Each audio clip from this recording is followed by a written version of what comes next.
I was thinking today about the nature of change. It's a word we often associate with loss, with something being taken away. We stand in the autumn of our lives, watching the golden leaves fall from the trees, and we feel a pang of sadness for the vibrant green of summer that is now just a memory. We look at old photograph of a friendship that has faded, and we grieve for the connection that once was.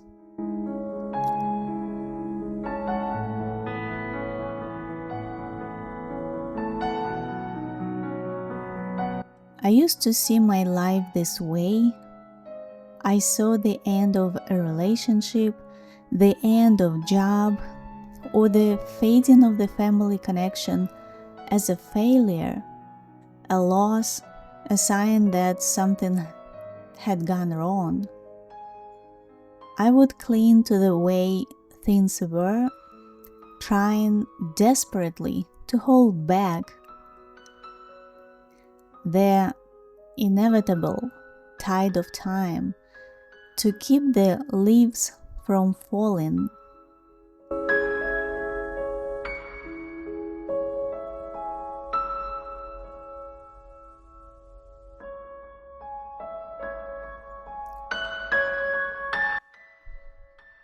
But as I've walked my own path of awakening, I've come to see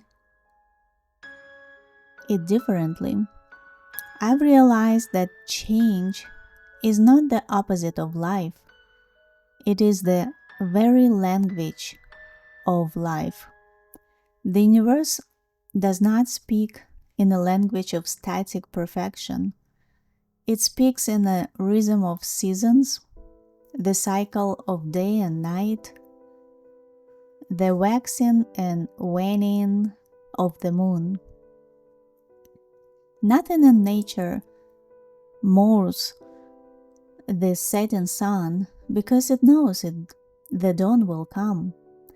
The tree does not grieve for its fallen leaves because it knows that this release is the necessary preparation for the new growth of spring.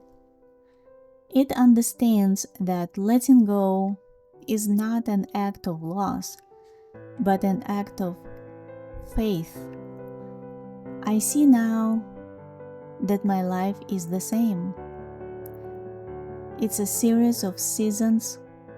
There was chaotic winter of my childhood, the storms of my past relationships, the long quiet autumn of my healing. And each season was necessary. Each brought its own lessons, its own challenges, and its own unique beauty. The person I'm today could not exist without the person I was yesterday. The spring cannot happen without the winter.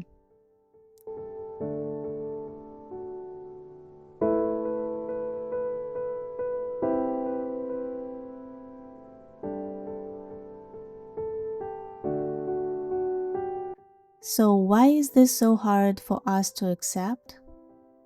Why do we fight so much against the one constant in the universe? I think it's because our minds, our egos, are built for survival. And survival depends on control and predictability. The ego builds a solid, familiar house out of our identity, our relationships, our routines. It memorizes the floor plan. It knows where every piece of furniture is. This house feels safe because it is known.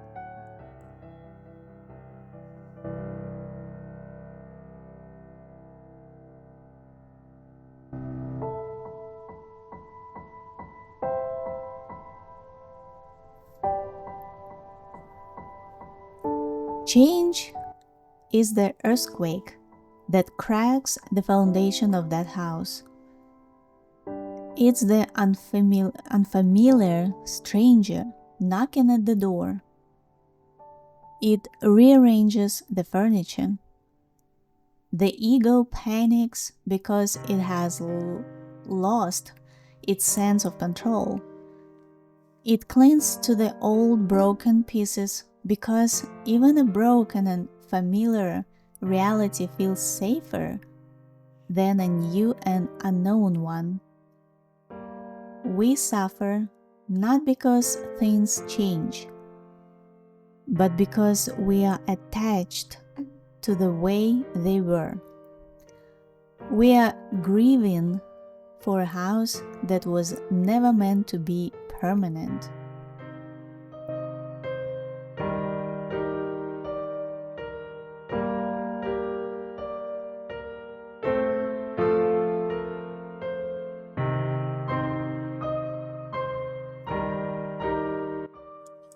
So, how do we learn to live in a world that is always changing?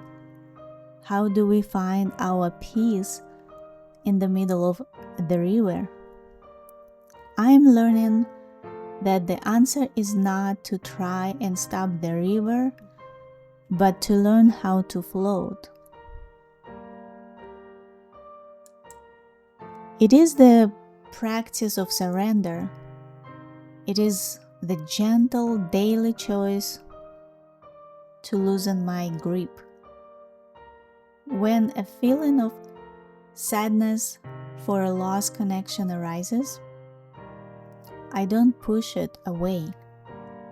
I allow it to be there. I thank it for reminding me of the love that was, and then I gently let it float by.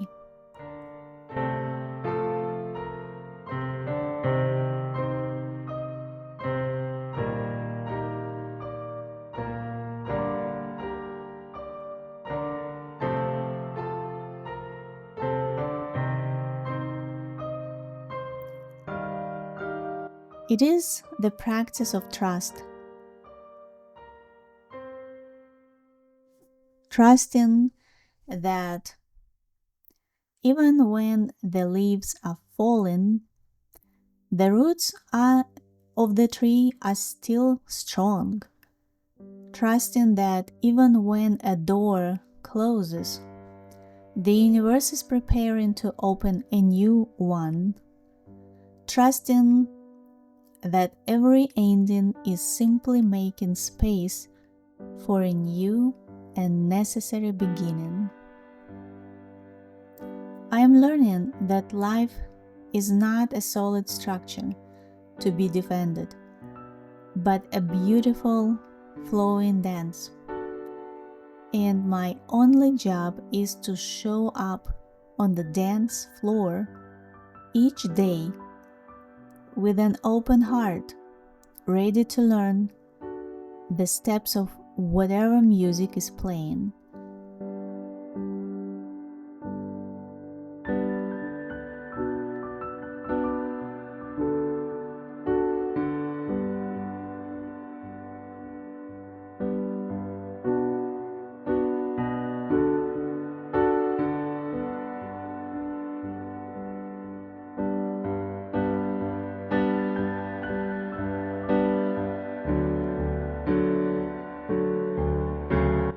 It is in that surrender, in that graceful and trusting dance with change, that I'm finally finding my own unchangeable peace.